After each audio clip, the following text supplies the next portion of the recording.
মনোনীত ধর্ম ইসলাম। ইসলামের মান্যকারীকে বলা হয় মুসলমান। পৃথিবীতে যত মানুষ কিয়ামত পর্যন্ত জন্ম হবে এবং পূর্বে হয়েছে, এখনো হচ্ছে, সবাই দুনিয়াতে যখন আসে ইসলামের আকীদা হলো মুসলমান হয়ে জন্মগ্রহণ করে। নবীর হাদিস, বাপ মা যে কালচার তাকে দেয় সেই কালচার পেয়ে তার ধর্মে চলে যায়, কিন্তু যখন জন্মগ্রহণ করে তো মুসলমান হয়ে জন্মগ্রহণ করে। আল্লাহ তাবারাক ওয়া তাআলা বলেছেন, তোমরা অতক্ষণ পর্যন্ত মরিও না, কিন্তু মুসলমান হও। অর্থাৎ মুসলমান হয়ে তোমরা গিয়েছো, মুসলমান হয়ে তোমরা মৃত্যুবরণ করো। যদি একজন ব্যক্তি, একটু একটু কমাবেন ভাইজান, আওয়াজটা যেন রিপিট না হয়। একজন ব্যক্তি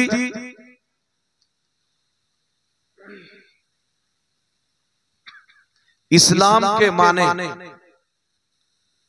কোরআন হাদিস, আল্লাহকে এক, রাসূলে পাককে রাসূল এবং জরুরিয়াতে দ্বীনের প্রত্যেকটা জিনিসকে যখন ব্যক্তি বিশ্বাস করবে একজন, তখন সেই ব্যক্তিকে মুসলমান বলা হবে। হাদিস শরীফের মধ্যে এসেছেন, আল্লাহর রাসূল সাল্লাল্লাহু আলাইহি ওয়াসাল্লাম বলেন, মান ক্বালা লা ইলাহা ইল্লাল্লাহ দাখালাল জান্নাহ।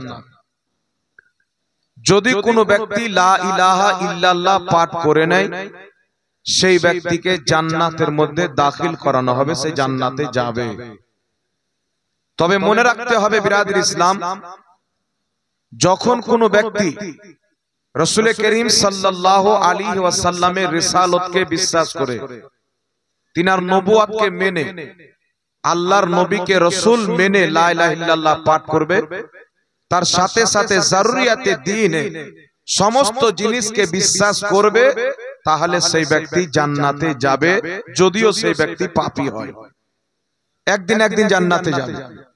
যদি কোনো ব্যক্তি লা ইলাহা ইল্লাল্লাহ পাঠ করলি জান্নাতে চলে যাবে, হাদিসের অর্থ এটা নয়।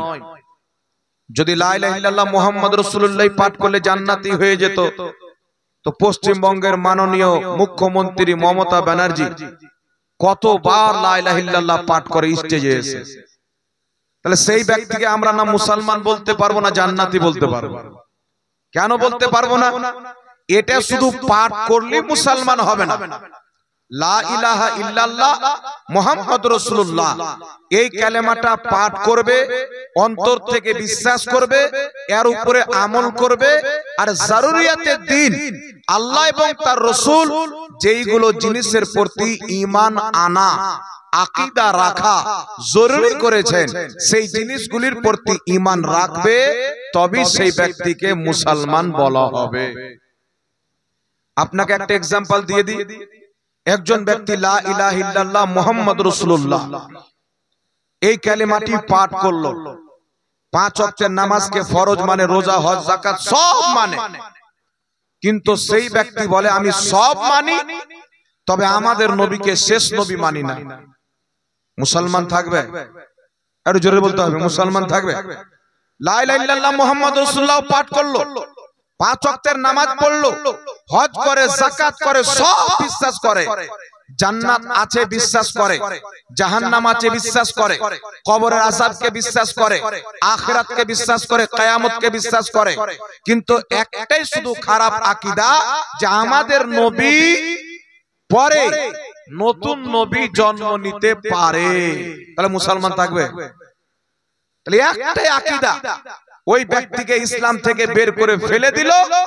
যদিও 5 ওয়াক্তের নামাজি থাকে, হাজি থাকে, গাজী থাকে, পরহেজগার থাকে, মুত্তাকি থাকে, 5 ওয়াক্তের নামাজি থাকে, তাহাজ্জুদ পড়নেওয়ালা থাকে, যদি তার আকীদার মধ্যে একটা আকীদা কুফরি হয়, তার কাফির হওয়ার জন্য, চিরস্থায়ী জাহান্নামী হওয়ার জন্য সমস্ত আকীদা খারাপ হওয়ার প্রয়োজন নাই, একটা হওয়াই যথেষ্ট। যেমন আপনাকে বলি, পাকিস্তানের মাটিতে একটি ফিরকার জন্ম হয়েছিল আজ থেকে প্রায় 150 বছর পূর্বে। ফিরকাটির নাম হলো কাদিয়ানী। গোলাম আহমদ কাদিয়ানী নামক একজন ব্যক্তি নিজেকে নবী বলে দাবি করেছিল। কি বলে দাবি করেছিল? নবী বলে। তার মাননেওয়ালা বলে মুহাম্মদ সাল্লাল্লাহু আলাইহি সাল্লামকে আমরা আখেরি নবী মানি, তবে নবীর পরে যে নবী আসতে পারবে না এটা আমরা মানি না। নবীর পরে নবী আসবে, তবে শেষ নবী মুহাম্মদ রাসূলুল্লাহ থাকবে। কিন্তু আল্লাহ পাক যে কুরআনুল কারীমে বলেছেন খাতামান নবিয়্যিন, আমার নবী শেষ, কিয়ামতের সকাল পর্যন্ত আমাদের নবীর পর দ্বিতীয় কোন নবী জন্ম নেবে না, এই আকীদা রাখতে হবে। কথা বুঝতে পেরেছেন? দ্বিতীয় কোন নবী জন্ম নেবে না। তো যারা কাদিয়ানী, তারা আমাদের নবীর পর গোলাম আহমদ কাদিয়ানীকে নবী মানে। তারাও 5 ওয়াক্তের নামাজ পড়ে, রোজা রাখে, হজ করে, যাকাত দেয়, মাদ্রাসা চালায়, মসজিদ তৈরি করে, তাদেরও মধ্যে সবকিছু আছে। কিন্তু একটা আকীদা খারাপ হয়ে গেল কি, আমাদের নবীর পর একটা মৌলবীকে নবী বলে মেনে নিল। তাহলে তারা মুসলমান আছে না কাফির হয়ে গেছে? এমন পাকা কাফির, তাকে যে কাফির বলবে না সেও কাফির হয়ে যাবে। তাহলে বুঝা কি গেল, একটা জিনিসের কারণে মানুষ জাহান্নামী হয়ে যায়, কাফির হয়ে যায়। পবিত্র কুরআনুল কারীম, কুরআন পাকের প্রসিদ্ধ তাফসীরের কিতাব তাফসীরে নিশাপুরী, আগে ঈমান কাকে বলে এটা আগে শুনেন। তাফসীরে নিশাপুরীর মধ্যে ইবনে আব্বাস থেকে হাদিস বর্ণিত। আব্দুল্লাহ ইবনে আব্বাস রাদিয়াল্লাহু তাআলা আনহু বলেন, নবী পাকের জামানায় একজন ব্যক্তির একটা উটনি হারিয়ে গেল। আল্লাহর হাবিব বললেন, তোমার উটনি অমুক জায়গাতে রয়েছে। তো একজন মুনাফিক বাইরে গিয়ে বলল, মুহাম্মদ বলে অমুকের উটনি অমুক জায়গাতে রয়েছে। মুহাম্মদ কি গায়েব জানে? অর্থাৎ নবীর গায়েবকে অস্বীকার করলো। আল্লাহ পাক আয়াত দিয়ে পাঠালেন, ওয়ালা ইন সাআলতাহুম লা ইয়াকুলুন্না ইন্নামা কুন্না নাখুদু ওয়া নালআবু কুল আবিল্লাহি ওয়া আয়াতিহি ওয়া রাসূলিহি কুনতুম তাস্তাহজিউন লা তা'তাযিরু কাদ কাফারতুম বাদা ঈমানিকুম। যখন সেই ব্যক্তি বলল, মুহাম্মদ বলে অমুকের উটনি অমুক জায়গাতে আছে, মুহাম্মদ তো গায়েব জানে না, সে কি করে বলতে পারে? আল্লাহ আয়াত দিয়ে পাঠালেন, তুমি কি আল্লাহর আয়াতকে ঠাট্টা করো? আল্লাহর নবীকে নিয়ে ঠাট্টা করো? বাহানা করিও না, লা তা'তাযিরু, বাহানা করিও না, কাদ কাফারতুম বাদা ঈমানিকুম, তুমি ঈমান আনার পর আমার নবীর গায়েবকে অস্বীকার করার কারণে কাফির হয়ে গেছো। ঈমান তো এনেছিল, আমার আপনার পিছনে নয়, মুহাম্মদ রাসূলুল্লাহর পিছনে নামাজ পড়তো, আল্লাহর নবীর সাথে জিদ্দর ময়দানে যেত, আল্লাহর নবীর সাথে কাবার তাওয়াফ করত, আল্লাহর নবীর পিছনে 5 ওয়াক্তের নামাজ পড়তো, আল্লাহর নবীর সাথে বসে ইফতার করত। এমন একজন ব্যক্তি রাসূলুল্লাহর শানে গুস্তাখি করলো, আল্লাহ তাবারাক ওয়া তাআলা নিজেই তার উপরে কাফিরের ফতোয়া প্রদান করলেন। কিসের ফতোয়া প্রদান করলেন? কাফিরের ফতোয়া দিলেন। এখান থেকে কি বোঝা গেল?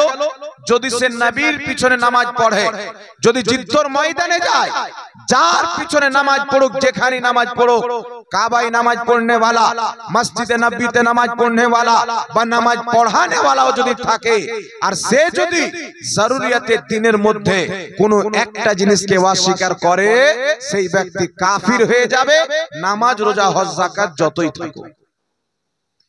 অনুরূপ ভাবে আরেকটি উদাহরণ কুরআনুল কারীম থেকে।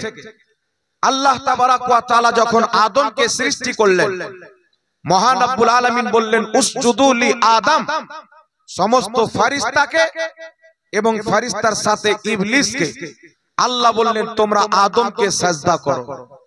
ফাসাজাদু, সবাই সিজদা করলো, ইল্লা ইবলিস, কিন্তু ইবলিস সিজদা করলো না।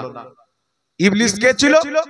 6 কোটি বছরের ইবাদত করনে वाला, 6 কোটি বছর আল্লাহকে সিজদা করনে वाला, কোটি কোটি বছর আল্লাহর ইবাদত করনে वाला, ফেরেশতাদেরকে পড়ানে वाला, আরশের তাওয়াফ করনে वाला।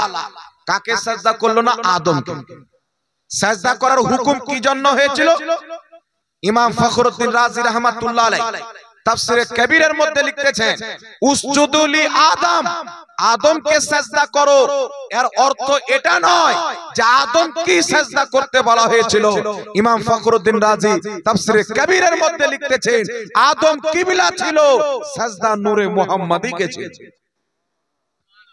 আদম ছিল কিবলা, সিজদা নূরে মুহাম্মাদীকে করতে বলা হয়েছিল। তাফসীরে মাজহারি খুলেন, তাফসীরে ইবনে কাসির, তাফসীরে কবির পড়েন, আপনার বেইরুত লেবানন থেকে কিতাবটি প্রকাশিত হয়েছে। শত শত বছর পূর্বের কিতাব, সকলের গ্রহণযোগ্য কিতাব। সেই কিতাবের মধ্যে লেখা আছে, যেমন আমরা কাবার দিকে চেহারা করে সাজদা করি, নামাজ পড়ি কাবাতুশ শরীফাতে আল্লাহু আকবার, আমাদের চেহারা হচ্ছে কাবার দিকে, মুখ হচ্ছে কাবার দিকে, কিন্তু সাজদা হয় খোদাকে। তেমন আদমকে আল্লাহ পাক কিবলা বানিয়েছিলেন, আর আদমের পেশানিতে যে নূরে মুস্তাফা ছিল, ওই নূরকে আল্লাহ পাক সাজদা করার আদেশ করেছিলেন। সুবহানাল্লাহ, সুবহানাল্লাহ। এটা কি ইমাম জুরকানি রাহমাতুল্লাহ আলাইহি, সকলের গ্রহণযোগ্য ইমাম, সারা মাওয়াহিবুল্লাহ দুনিয়ার মধ্যে উল্লেখ করেছেন যে আদমকে সাজদা করার হুকুম এই জন্য হয়েছিল যে তার পেশানিতে নূরে মুস্তাফা চমকেছিল। সমস্ত ফেরেশতা যখন ঈমানের চোখে তাকালো, আদমের পেশানিতে মুস্তাফার নূর দেখতে পেল, সাজদায় পড়ে গেল। আর ইবলিস যখন তাকালো, নূর দেখতে পেল না, সাজদাকে অস্বীকার করে দিল। তো নবী পাককে নূর তারা মানবে যারা ঈমানদার হবে, ইবলিসের মতন যারা বেঈমান হবে তারা নবীকে নূর মানবে না। ক্লিয়ার হয়ে গেছে। এই জন্য পৃথিবীর মুসলমান আপনাকে বলতে চাই, সাজদা কাকে করতে বলা হয়েছিল? জোরে বলে। আদমকে, কিন্তু কিবলা হিসাবে আদম ছিলেন, হাকিকাতে নূরে মুহাম্মাদিকে হচ্ছিলেন। এটাই মুফাসসিরিন ব্যাখ্যা করেছেন। সুবহানাল্লাহ। এবার ইবলিস সাজদা করলো না তো কি হলো? 6 কোটি বছরের ইবাদত, হাজারো বছর ফেরেশতাকে পড়িয়ে, হাজারো বছর আরশের তাওয়াফ করেছেন। কোন আরশ? জমিনের কিবলা হচ্ছে কাবা, আকাশের কিবলা হচ্ছে আরশে আযম। সেই আরশের তাওয়াফ, যেখানে আল্লাহ পাকের ইস্তাওয়া রয়েছেন, যেমন তার শানের যোগ্য, ইবলিস সেই আরশের হাজারো বছর তাওয়াফ করে, কোটি কোটি বছর সাজদা করে মাত্র আদমকে সাজদা করলো না, আল্লাহ তাবারাক ওয়া তাআলা সঙ্গে সঙ্গে তাকে কাফির এবং শয়তান এবং মুরতাদ বলে ফতোয়া দিলেন। এখন প্রশ্ন হচ্ছে, এত বছর সাজদা করনে ওয়ালা, আমার আপনার মতন 60-80 বছর নয়, 100 বছর নয়, 6 কোটি বছর, আমার আপনার কি আমাদের 14 গোষ্ঠীর বয়সকে যদি এক করা হয়, ইবলিসের বয়সের সমতুল্য হবে না। আপনাদের পুরো পশ্চিমবঙ্গের মানুষ তাদের সাজদাকে গণতি করে যদি ইবলিসের সামনে মোকাবেলা করা হয়, তার সাজদা 7 সমুদ্র পানির সমতুল্য হবে। তার সামনে আমাদের সাজদা 1 ফোঁটা পানি হতে পারে। এত বড় আবিদ আদমকে সাজদা করলো না, আল্লাহ পাক বললেন না যাও 6 কোটি বছর আমাকে সাজদা করেছো, maaf করে দিলাম। আল্লাহ পাক বললেন না যাও হাজারো বছর ফেরেশতাদের শিক্ষকতা করেছো, maaf করে দিলাম। আল্লাহ বললেন না যাও হাজারো বছর আরশে তাওয়াফ করেছো, maaf করে দিলাম। আল্লাহ বললেন না যাও হাজারো বছর জান্নাতে থেকেছো, maaf করে দিলাম। বরং আল্লাহ তাবারাক ওয়া তাআলা তাকে কাফির এবং মুরতাদ বলে ফতোয়া দিয়ে কিয়ামত পর্যন্ত কুরআন পাকে এলান করে দিলেন, নামাজ যতই হোক না কেন, রোজা যতই হোক না কেন, হজ যতই হোক না কেন, যাকাত যতই হোক না কেন, তার অন্তরে যদি রাসূল পাকের আদব না থাকে, ওই ব্যক্তি কাফির হবে, মুসলমান হতে পারে না। নারায়ে তাকবীর, নারায়ে তাকবীর, নারায়ে রিসালাত, নারায়ে রিসালাত। মুফতি জাহাঙ্গীর হোসেন সাহেব, নামাজের নাম যদি ঈমান হতো, কাদিয়ানি নামাজ পড়ে ঈমানদার মানা হতো।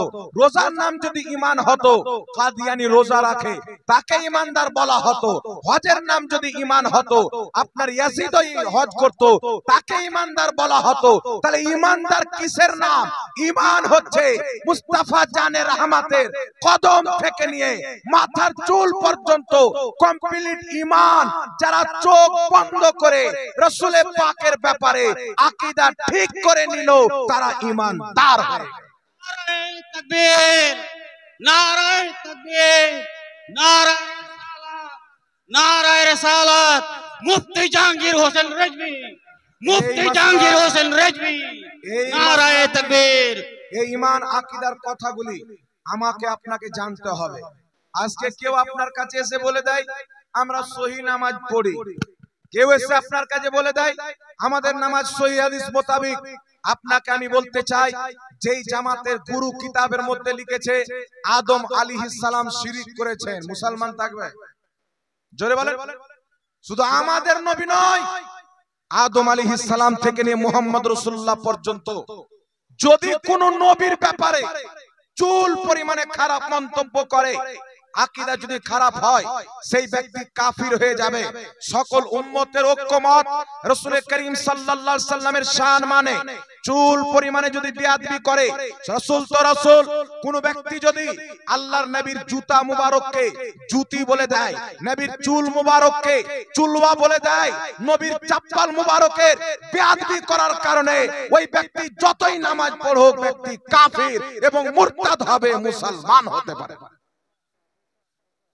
এটা নবীর জুতোর মর্যাদা। তাহলে কোন ব্যক্তি যদি নবীর জাতকে নিয়ে কুমন্তব্য করে, মুসলমান থাকবে? জোরে বলে।